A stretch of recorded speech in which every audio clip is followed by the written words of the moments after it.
Cümleten selamun aleyküm hanımlar. Divapatik YouTube kanalıma hepiniz hoş geldiniz. Bugün birlikte iki şiş dikişsiz çok güzel, çok kolay bir babet patik yapacağız. Ben patiğimde normal patiklik bir ip kullandım. Şişlerim 3 numara. Modelimiz de şöyle. Gördüğünüz gibi çok güzel, çok şık, çok hoş bir model oldu hanımlar. Patiğimizin hiçbir yerinde dikişimiz yok. Bu şekilde. Hanımlar, bu patik benim elimin ölçülerine göre 37-38 numara ayaklar için uyumlu oldu. Patiğimize şu kenar bölümünden başlayacağız. Öncelikle ipimin ucunda ortalama 1 metre kadar bir ip bırakıyorum. Başlayabilmek için. Bu şekilde ilmekleri atacağız. Şu birinci ilmeğim, 2, 3, 4, 5, 6. Bu şekilde hanımlar toplam 92 adet ilmeğimizi atalım gelelim. 92 adet ilmeğimi attım geldim hanımlar. Hemen şu başlangıcın ucunda ipimiz kaldı. Bunu kesmeyeceğim. Taban bölümünde tekrar bu ipi kullanacağız. Elimize takılmasın diye ipimi şöyle bir katlayacağım buraya. Hanımlar, 92 ilmeği attık, geri dönüyoruz. Bu başlangıç bölümünde haroşa örgü yapacağız. Ben örgümüzün hem arka yüzünde düz örgü örerek haroşalarımı elde ediyorum. İlk ilmeğimi aldıktan sonra diğer ilmeklerimi düz yani haroşa olarak öreceğim. Bu şekilde düz örgü uygulaması yapıyorum. Hanımlar, bu şekilde ilmekleri sıra sonuna kadar haroşa örelim gelelim. Sıra sonuna kadar ördüm, geri dönüyorum. Şimdi ön yüzdeyiz hanımlar. Ön yüzde olduğumuzu şöyle kabul ediyorum. Şu başlangıç ipimiz eğer sol taraftaysa ön yüzdeyiz demektir. Bakın, burada bir diş haroşamız oluştu. Şimdi tekrar burada haroşalara devam edeceğiz. Ön yüzde ve arka yüzde ilmekleri düz örünce bir diş haroşa düşüyor. Bu şekilde sıra sonuna kadar ilmekleri yine düz öreceğiz. Ardından geri döneceğiz. Arka yüzde tekrar öreceğiz. Burada 2 diş haroşa olacak. Aynı işlemi bir kez daha tekrar edeceğiz. 3 diş haroşa olacak. Şu bölümde toplamda 3 diş, 3 sıra haroşa olana kadar örelim gelelim. Ardından birlikte model kurulumuna geçeceğiz. Evet hanımlar, buraya 3 diş haroşamı ördüm geldim. Bakın, şimdi ön yüzdeyim. Artık patiğimizin şu desenlerini yapacağız bu aşamada. Öncelikle hanımlar, bu kenara 24 ilmek haroşamı öreceğim. Kenar ilmeğimi de sayıyorum. Kenar ilmeği 1, 2, 3, 4, 5, 6, 7, 8, 9, 10, 11, 12, 13, 14, 15, 16, 17, 18, 19, 20, 21, 22, 23, 24. 24 ilmek ördüm. Bakın, tam şu bölümü yapacağız. Burada bir ajurumuz var. İpimi şişime doluyorum. Hanımlar, ipimi şişime doladım. Öndeki 2 ilmeğimi keserek örüyorum. Yani sola doğru bir kesim yaptım. Ajur yaptım. Öndeki 2 ilmeğimi kestim. Yanına bakın, şu bölümü yapacağız. 5 ilmek düz öreceğim. 1, 2, 3, 4, 5. 5 ilmek düz ördüm. Şimdi şu aralardaki 2 ters 2 düz örgüleri yapacağız hanımlar. Toplam ortada 30 ilmeğe 2 ters 2 düz yapacağız. Şimdi örüyorum. 2 ters 2 düz, 2 ilmek ters, 2 düz, 2 tane ters örüyorum, 2 düz, 2 ters, 2 düz, 2 ters, 2 düz, 2 ters, 2 düz, 2 ters ördüm. Bir sayalım kaç ilmeğimiz olmuş. Bakın, 5 düzden sonra burada 30 ilmek olacak. 2, 4, 6, 8, 10, 12, 14, 16, 18, 20, 22, 24, 26. 2 düz örüyorum. 28. 2 ters örüyorum. 30. 30 ilmeğe bu şekilde 2 düz 2 ters ördüm. Şimdi ilk başta ilk sırada belli olmayabilir ama 1-2 sıra örünce bu ilmeklerin yeri belli olacak. Tek tek saymaya da gerek kalmayacak. Şimdi en son 2 tane ters ördüm. Buraya da hanımlar bakın 5 ilmek düz öreceğim.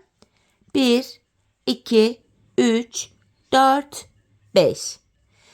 Burada hanımlar ilk yaparken şu bölümde sola doğru kesim yapmıştık. Burada sola doğru kesim yapacağım. Şöyle yapıyorum. İkinci ilmeğimi aldım. İlkini önüne getirdim. İkisini keserek örüyorum. Ve buraya da ajurumu yaptım. İpimi şişime doladım. Burada da 24 ilmek kalıyor. Kalan ilmekleri haroşa öreceğim. 1, 2, 3, 4, 5, 6, 7, 8, 9, 10, 11, 12, 13, 14, 15, 16, 17, 18, 19, 20, 21, 22, 23, 24. Ön yüzde modelin bu ilk sırasını yapmış olduk. Arka yüzdeyi hanımlar şimdi geri döndük. Arka yüzde ilmekleri gördüğümüz gibi öreceğiz. Kenar ilmeğimi alıyorum. Burada hanımlar şu ajur yaptığım ilmeğe kadar, bakın şu ajura kadar haroşamı örüyorum. Saymaya gerek yok. Ajuruma kadar öreceğim. 24 ilmeği düz olarak örüyorum.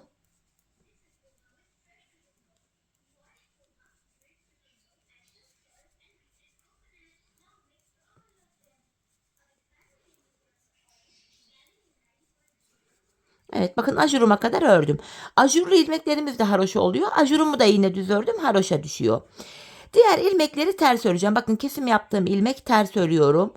Ön yüzde 5 tane ilmek düz örmüştüm. Arkada bakın bu 5 ilmeği de ters ördüm.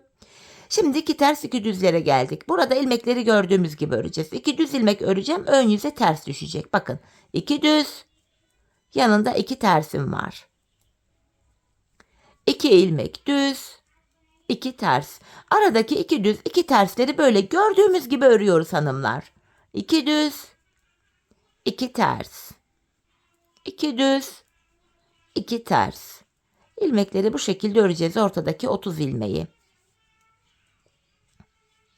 2 düz. 2 ters. Devam edelim. 2 düz. 2 ters. 2 ilmek düz ördüm. Buradaki 30 ilmeği ördük. Bakın. Burada hanımlar 5 tane ilmek var. Bu 5 ilmeğimi ters örüyorum. En son kesim yaptığım ilmeği de ters örüyorum arka yüzde. Ajurlu ilmeğimi düz ördüm. Diğer tarafta da düz örmüştük. Kalan ilmekleri de düz olarak örüyorum. Düz derken yani haroşa. Arka yüzde modelimizi bu şekilde tamamlamış olduk hanımlar.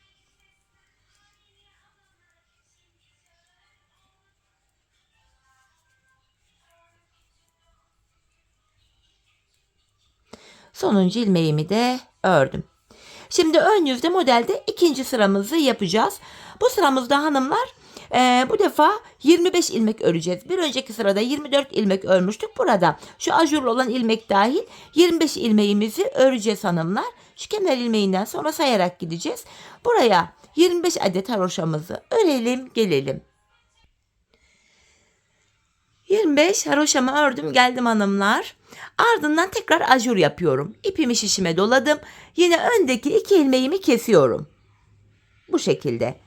Bakın şu bölüm. Her sırada haroşalı ilmek sayısı artarken şu aradaki ilmek sayıları da azalacak. Ajurumu yaptım. Ajurumu yaptım. Öndeki 2 ilmeği kestim. Bu defa yanında 4 ilmek var düz. 1, 2, 3, 4.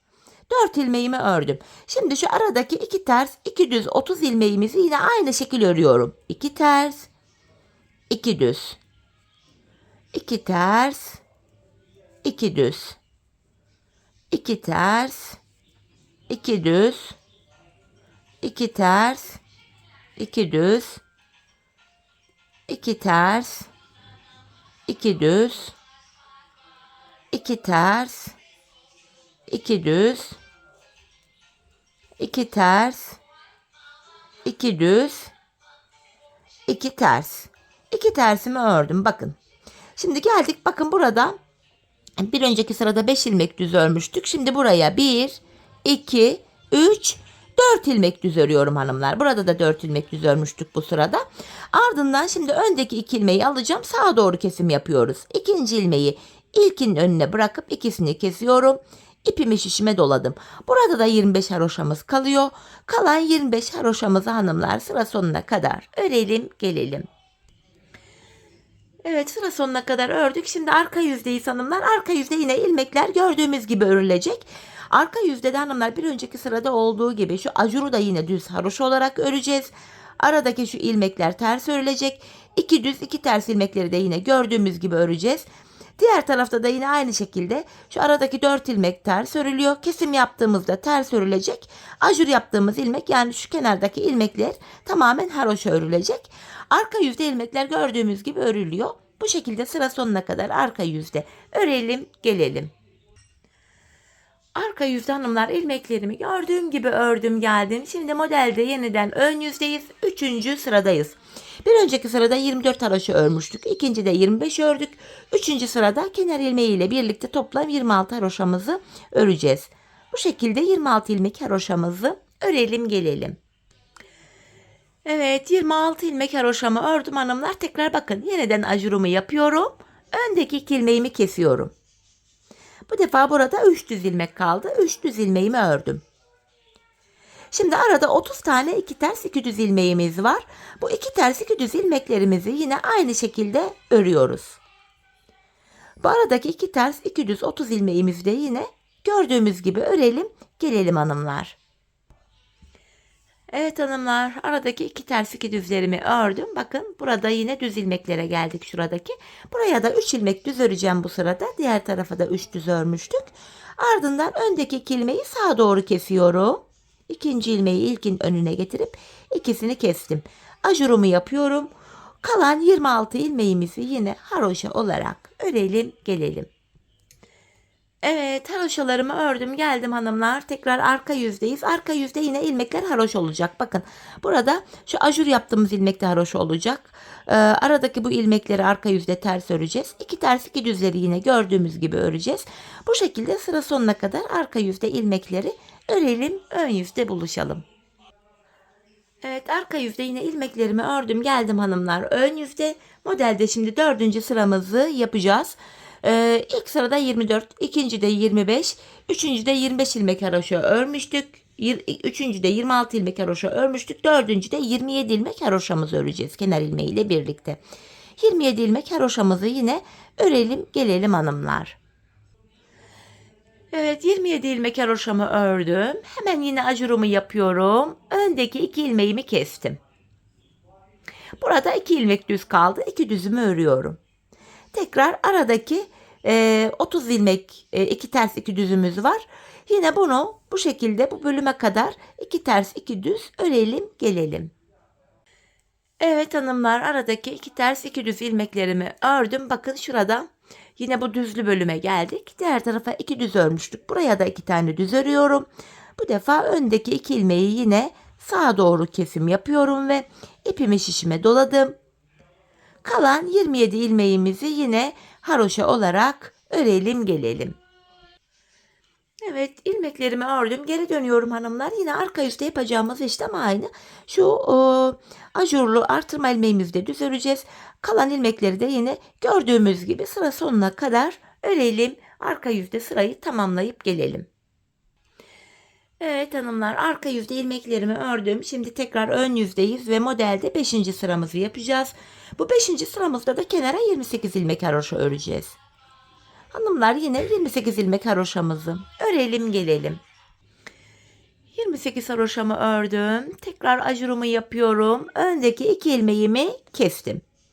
Bu defa yanında bakın bir düz ilmek kaldı. Bunu düz örüyorum. Yine bu aradaki 2 ters 2 düz 30 ilmeğimiz var. Bunları yine gördüğümüz gibi örelim. Buraya kadar gelelim. Evet hanımlar, 30 ilmeğimi ördüm. Hemen buraya da artık bir ilmek düz öreceğim. Ve öndeki 2 ilmeğimi sağa doğru kesiyorum. İkinciyi ilkin önüne getirip ikisini kestim ve ipimi şişime doluyorum. Kalan 28 ilmeğimizi yine haroşa örelim gelelim. Evet hanımlar, sıra sonuna kadar ilmekleri ördüm. Şimdi geri döneceğiz. Yine arka yüzde ilmeklerimizi gördüğümüz gibi örelim. Ön yüzde buluşalım. Evet hanımlar, arkada ilmeklerimi gördüğüm gibi ördüm. Şimdi ön yüzdeyiz. Modelde 6. sıradayız. Bu sırada kesimler başlayacak. Bu sıramızda da hanımlar bu defa kenara 29 ilmek haroşa öreceğiz. Bu şekilde yine 29 ilmek haroşamızı örelim, gelelim. Evet hanımlar, 29 ilmek haroşamı ördüm. Tekrar buraya ajurumu yapıyorum. Bakın burada 1, 2, 3, 4, 5, 6. ajur oluyor. Ve öndeki 2 ilmeğimi şöyle kestim. Şimdi burada 2 ters 2 düz ilmekler var. Bu ilmekleri tersleri tersten, düzleri düzden keseceğiz. Şöyle baktığımızda burada düz ilmekleri sayıyoruz. Bakın 2 düzleri 1, 2, 3, 4, 5, 6, 7 tane. Tam ortadaki bakın sağda solda 3 kalacak. Tam ortadaki 2 düz ilmeği normal düz olarak öreceğiz. Diğerlerini keseceğiz hanımlar. Şimdi önde 2 tane ters ilmeğim var. Bu 2 ters ilmeğimi tersten kesiyorum. Bakın şurada 2 düz ilmek var. İkisini düzden kesiyorum. Tekrar 2 ters ilmeğim var. Bu 2 ters ilmeği yine tersten kestim. 2 düz ilmeği düzden kestim. 2 ters ilmeğimi yine tersten kesiyorum. Bakın şu 3. 2 düz ilmek oluyor. Bunu da yine düzden kestim. 2 ters ilmeğimi tersten kesiyorum yine. Pardon. Şöyle. Bakın tam ortadaki 2 düz ilmeğe geldik. Tam ortadaki. Bunu 2 düzü normal düz örüyorum. Kesme yapmıyorum burada. Hemen yanındakileri de yine keseceğim. 2 tersimi kesiyorum tersten. 2 düz ilmeğimi düzden kesiyorum. 2 tersi tersten. 2 düzü düzden. 2 tersi tersten kestim. 2 düzü düzden ve burada 2 tersim var. Tersten kesiyorum. Bakın şurada 2 ilmek kaldı. Bu 2 ilmeği birlikte artık burada keserek örüyorum hanımlar. İpimi şişime doladım. Bakın buraya da 6. ajurumuzu yaptık. Kalan 29 ilmeğimizi yine haroşa örelim, gelelim. Evet, kalan haroşalarımı ördüm hanımlar. Şimdi arka yüzdeyiz. Arka yüzde hanımlar ilmekleri yine gördüğümüz gibi öreceğiz. Bu aşamada bu ajurlu olan ilmeğe kadar, bu bölüme kadar ilmeklerimizi yine haroşa örelim, gelelim. Bakın ajurlu ilmeğe kadar ördüm. Ajurlu ilmeğimi de yine düz örüyorum. Yani haroşa. Diğerlerini gördüğüm gibi. Bakın burada bir ters var. Yanında bir düz. Bir ters, bir düz. Bir ters, bir düz. Bir ters, bir düz. Bakın şu ortada tam 2 ilmek düzü düz örmüştük ön yüzde. Arka yüzde bu ters denk geliyor. Bunu 2 ters olarak ördük. Diğerlerini yine bir düz, bir ters, bir düz, bir ters, bir düz, bir ters, bir düz, bir ters ve bakın şu ajurlu ilmeğim de yine düz olacak. Kalan ilmeklerimizi yine düz yani haroşa sıra sonuna kadar örelim, gelelim. Evet hanımlar, yeniden ön yüzdeyiz. Şimdi de modelde 7. sıramızı yapacağız. Burada da birlikte yapalım. Bu kenardaki ilmeklerimizi örüyoruz. Ortadaki bir düz bir terslere kadar normal örüyoruz. Artık ajur yapmıyoruz hanımlar. Ajurumuz yok. İlmeklerimi örüyorum. Yine ajurlu ilmeğe kadar öreceğim.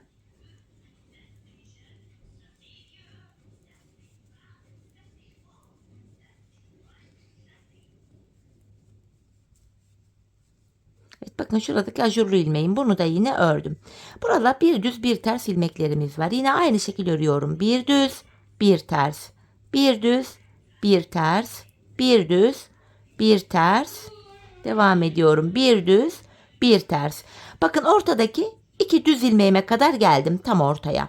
Burada hanımlar kesimler yapacağız. Şöyle ki burada 2 düz ilmeğim var. İlk düz ilmeğimi örüyorum. İkinci düz ilmeği örerken yanında da bir ters ilmek var. Onu da aldım. İkisini kesiyorum. Böyle. İkisini keserek ördüm. Ardından geri dönüyorum. Bu aşamayı dikkatli izleyin hanımlar. Geri döndüm, arka yüzdeyim. İlk ilmeği örmeden alıyorum. Şu iki yanında bir tersim var. Bunu örerken yanından da bir ilmek alıyorum. İlmek yönü düzgün gelmediği için düzelterek aldım. Bu defa ikinciyi tersten kesiyorum. Tekrar geri döndüm. Bakın yine önde 2 düz ilmek. Burada kesimler yapıyoruz. Bu 2 düz ilmek bizim kilit noktamız. Ön yüzdeyim. İlk ilmeğimi örmeden aldım. İkinciyi örerken hemen yanındakini de alıyorum. İkisini kesiyorum. Tekrar geri döndüm. İlk ilmeğimi aldım. İkinciyi örerken hemen yanından da bir ilmek alıp bu defa tersten kesiyorum. Ön yüzde ikinci ilmeği düzden keseceğiz. Arkada da tersten. Tekrar geri döndüm, ön yüzdeyim. İlk ilmeğimi aldım. Bu ikinci düzü örerken yanından da bir ilmek alıp ikisini kesiyorum. Geri döndüm. Arka yüzdeyim. İlk ilmeğimi alıyorum. İkinciyi örerken şöyle yandan da bir ilmek alıp ikisini tersten kesiyorum. Tekrar geri döndüm. İlk ilmeğimi aldım. İkinciyi örerken yanındakini de alıyorum. İkisini keserek örüyorum. Tekrar geri döndüm. Arka yüzdeyim. İlk ilmeğimi aldım. İkincinin yönünü şöyle düzelterek yanındakini de alıyorum. Bu defa tersten keserek örüyorum. Yanlardaki ilmekleri birer birer bu şekilde kesmiş oluyoruz. Ön yüzdeyim. İlk ilmeğimi aldım. İkinciyi örerken yanındaki ilmeği de alıyorum. İkisini keserek örüyorum. Tekrardan geri döndüm. Arka yüzdeyim. İlk ilmeğimi aldım. İkinciyi örerken arka yüzdeyim. Yandan da bir ilmek alıp ikisini tersten kesiyorum. Tekrar geri döndük. Şu ajurlu ilmeklere kadar buna devam ediyorum. İlkini aldım. İkinciyi örerken yandaki ilmeği de alıp ikisini kesiyorum. Geri döndüm. Arka yüzdeyim. İlk ilmeği aldım.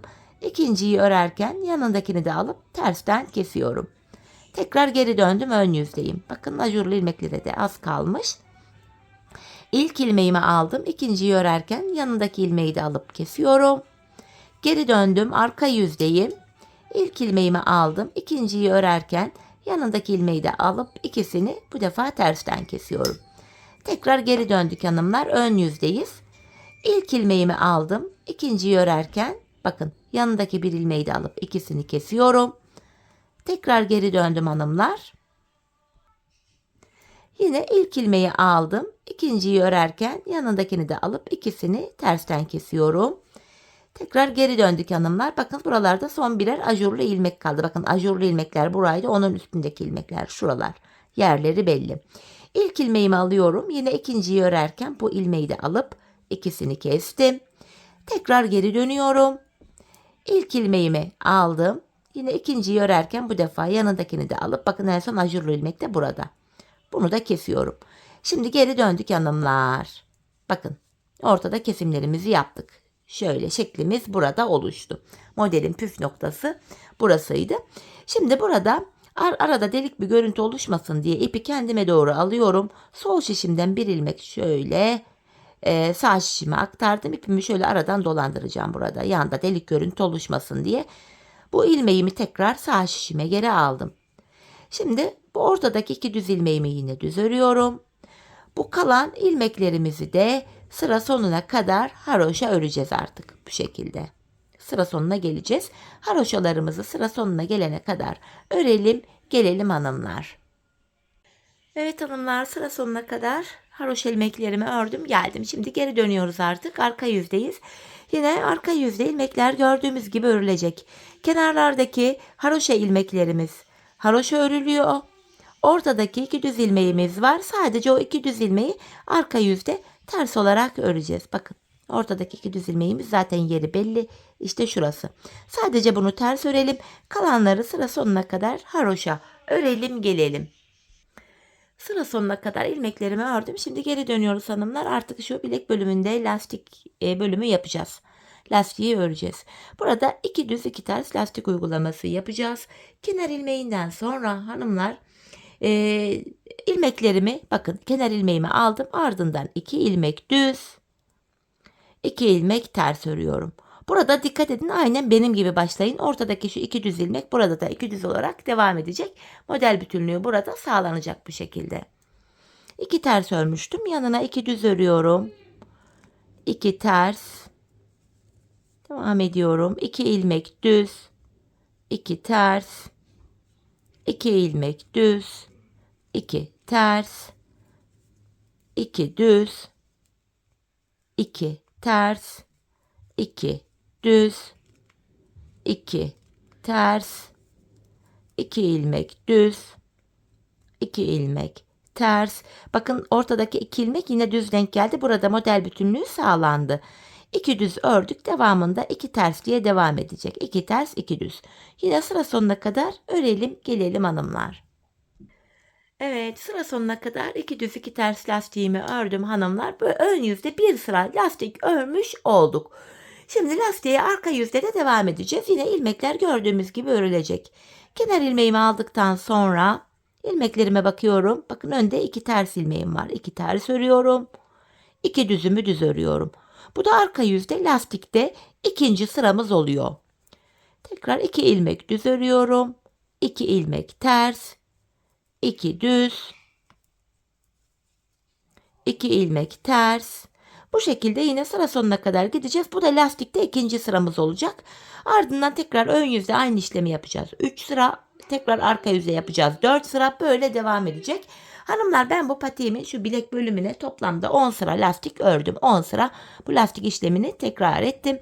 Sizler burayı dilerseniz 12, 13, 14 sırada yapabilirsiniz. Dilediğiniz kadar bu lastik bölümünü artırabilirsiniz. Daha boğazlı bir patik görünümü elde edebilirsiniz. Dediğim gibi ben 10 sıra lastik ördüm.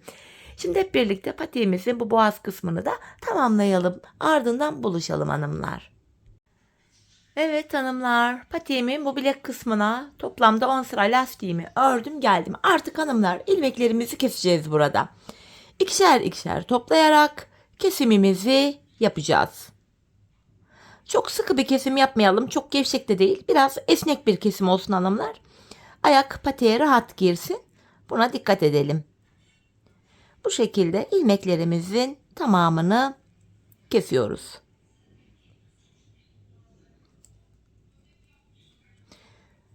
Evet, ilmeklerin tamamını bu şekilde hanımlar keselim, gelelim. Evet hanımlar, ilmeklerimizin tamamını kestim geldim. Bakın, çok sıkı bir kesim değil, çok aşırı gevşek bir kesim de değil. Bu şekilde hafif esnek bir kesim yaptık.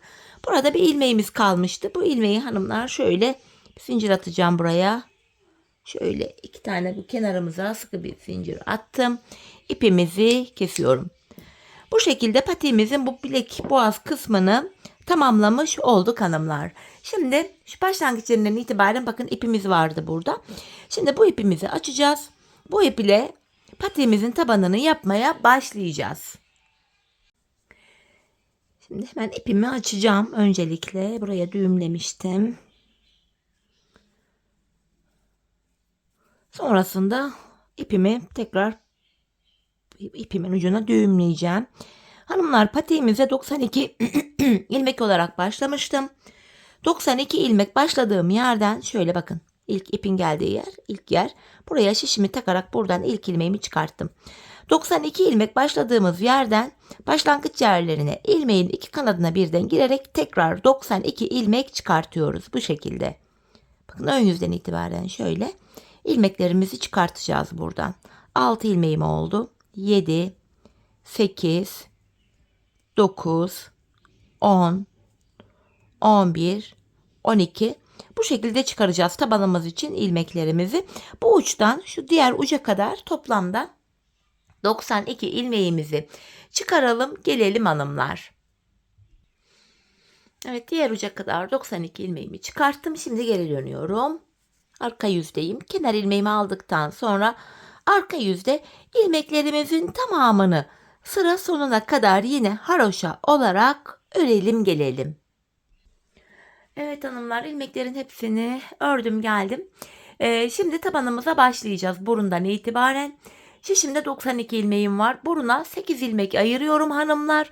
Geriye 84 ilmeğimiz kalıyor. 84 ilmeği de iki yana paylaştırınca yanlara 42'şer ilmek düşüyor. Tabanımızı yapabilmek için öncelikle kenar ilmeğim ile birlikte toplam 42 adet ilmeğimi örmem gerekiyor. Bu şekilde buraya 42 adet ilmeğimizi örelim gelelim. 42 ilmeğimi ördüm hanımlar. Şimdi patiğimizin burun kısmı için 8 ilmek daha örüyorum. 1, 2, 3, 4, 5, 6, 7, 8. Saydığımızda şu kenarda da 42 ilmek kalıyor. 8 ilmekten sonra geri dönüyorum. Bu aşamada ipimiz hep karşıda olacak ve ilk ilmeği örmeden alacağız.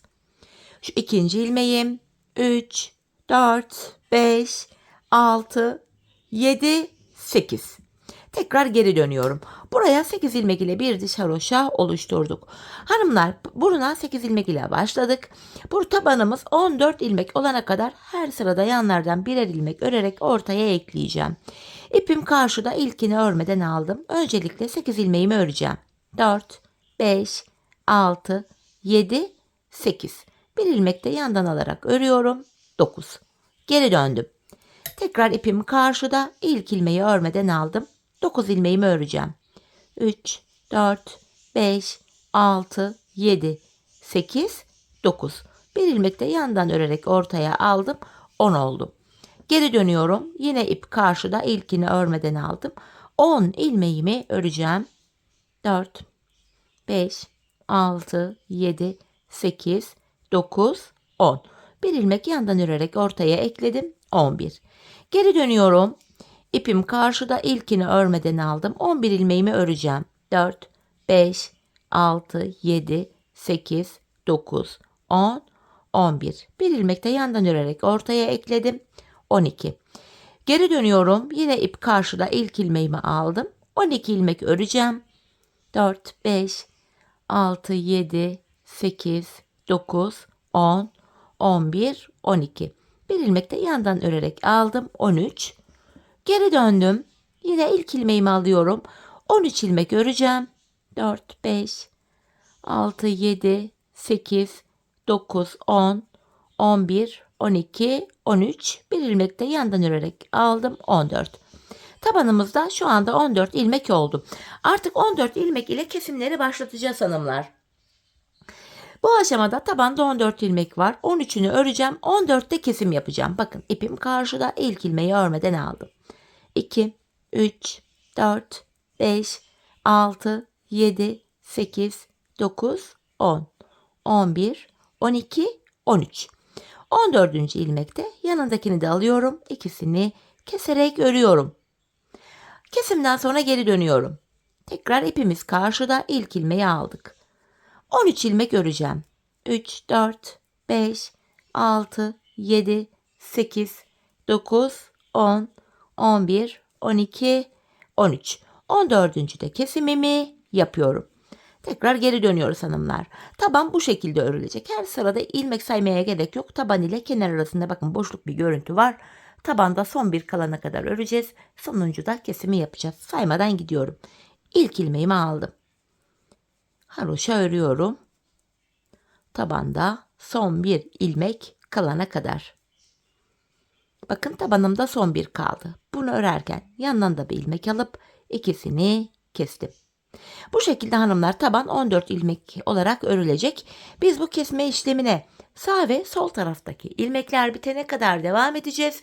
Ve kesim sonunda şişimizde sadece tabanda kullandığımız 14 ilmeğimiz kalacak. Şimdi hep birlikte tabanımızı örelim, ardından buluşalım. Evet hanımlar, patiğimin taban kısmını 14 ilmek olarak ördüm ve geldim. Şimdi şu arka bölümü yapacağız hanımlar, topuk bölümünü. 14 ilmek ile topuk bölümünü yapıyoruz. İlk ilmeğimi örmeden aldım. Şimdi son 2 ilmek kalana kadar ilmeklerimi yine haroşa örüyorum. Bakın son 2 ilmeğim kaldı. Son 2 ilmeğimi kesiyorum. Şişimde 13 ilmek kaldı. Bu aşamada hemen şuralarda kenar ilmek yerleri var. İlk kenar ilmek yerine ilmeğin iki kanadına birden girerek ilmek çıkarttım. 14 ilmek oldu. Bu şekilde hem patiğimizin arkasını örmüş oluyoruz hem de arka bölüm şu kenarlara eklenmiş oluyor. Ardından geri dönüyorum. İp karşıda, ilk ilmeği aldım. Yine son 2 ilmeğim kalana kadar ilmeklerimi öreceğim. Bakın son 2 kaldı. Son 2 ilmeğimi kesiyorum. Geri döndüm. Bu sağ kenarda ilmek çıkartırken ön yüzde çıkaracağım. Öyle daha çok kolayıma gidiyor. Hemen şuradaki kenar ilmek yerine girerek ilmek çıkarttım. Tekrar 14 ilmek oldu. Patiğimizin arkası böyle yapılacak. Son 2 ilmek kalana kadar öreceğiz. Son 2 ilmeği keseceğiz ve sıradaki kenar ilmek yerinden ilmek çıkaracağız. Bakın son 2 ilmeğimi kesiyorum ve sıradaki kenar ilmek yerinden ilmek çıkarttım. Geri dönüyorum. Yine ipim karşıda, ilkini örmeden aldım. Tekrardan son 2 kalana kadar örüyorum.